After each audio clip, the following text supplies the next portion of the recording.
Well, it is. Britain's got a major drinking problem, and here's why. The daily safe limit for alcohol is set at 3 to 4 units for men, less than 2 cans of export-strength lager. And 2 to 3 units for women, that's no more than 1 large glass of wine.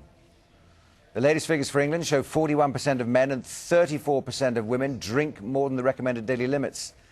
A third of men and 1 in 6 women are now classed as hazardous drinkers, meaning they're at risk of physical and psychological harm.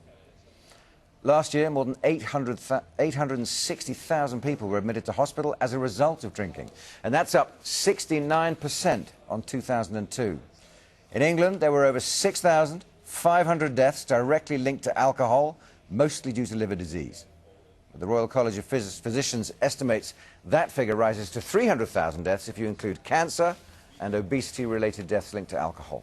The cost of alcohol to the NHS is estimated at £2.7 billion a year. That's the equivalent of paying 115,000 nurses.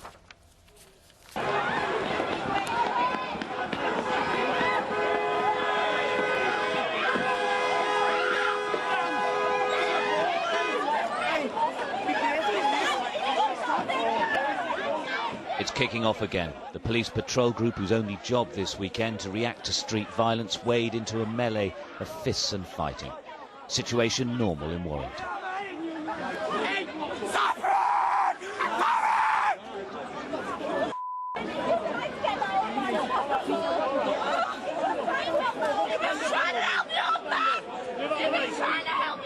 Our undercover camera, though, was there before the police.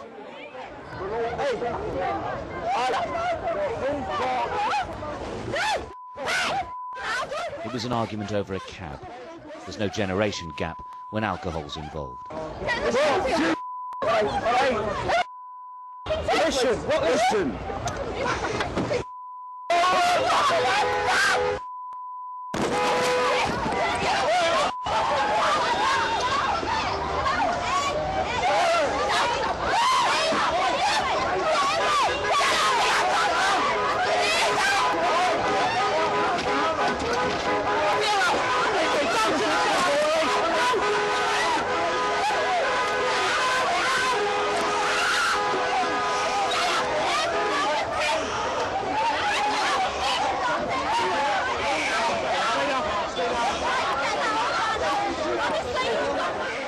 Why others get involved is only something they could answer, if they could remember.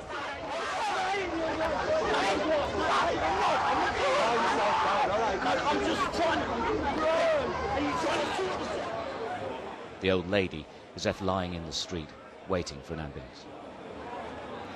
There are people that feel that we're out and about dealing with drug dealers for serious Class A drugs, which obviously we are. But the vast majority of policing effort and policing time is taken up through the use of alcohol and the misuse of alcohol. And that can manifest itself whether it be in town centres such as this, whether it can be domestic-related violent incidents which are often alcohol-fuelled, or even to the nuisance youth behaviour that we see in the streets in the local neighbourhoods. And our group's sufficient. We joined the nighttime police operation through Warrington's central pub district.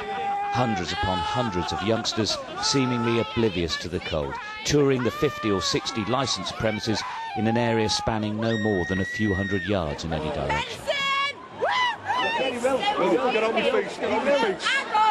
For a good 5 hours, the police intervened in fights, arguments, suspected assaults, and with the inevitable arrests that followed. For some, it could hardly be called a good night out. I've never been in trouble with the police. Check it, please. No. This is just an ordinary weekend night, but as you can see, it is a huge police operation. There's over 16 officers. Now the ambulance arrived as well, and there's armed response units here as well, just on a 200 or 300 metre stretch of road where there's bars and clubs.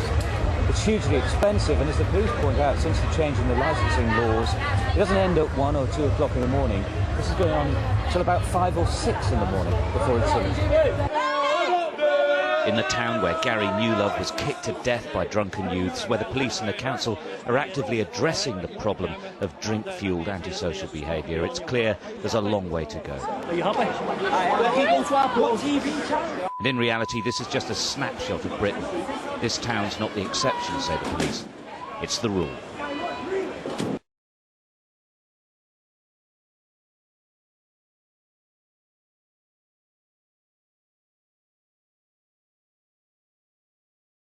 There are at least 40 attacks on firefighters in Britain each week, and this includes being ambushed, shot at and stabbed.